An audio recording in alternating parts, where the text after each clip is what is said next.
সালামু আলাইকুম ভিউয়ার্স।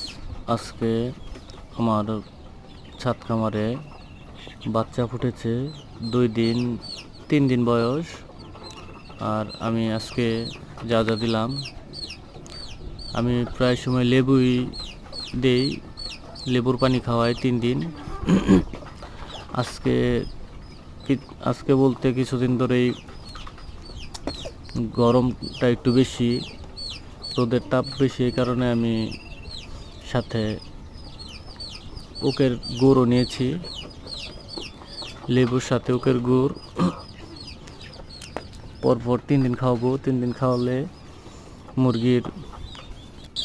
মুরগির বাচ্চার নাভি শুকানোর জন্য আমি এভাবেই প্রাকৃতিক উপায়ে আমি সবসময় খাওয়াই থাকি।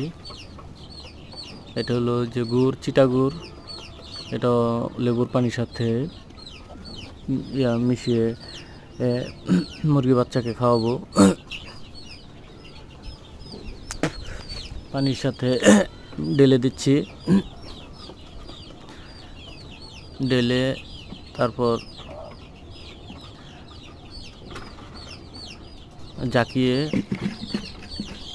পরে মুরগির বাচ্চাকে দিব। এই হলো আমার মুরগির বাচ্চা, 3 দিন বয়স।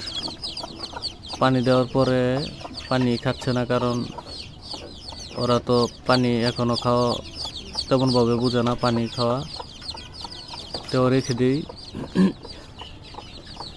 খাবে আস্তে আস্তে।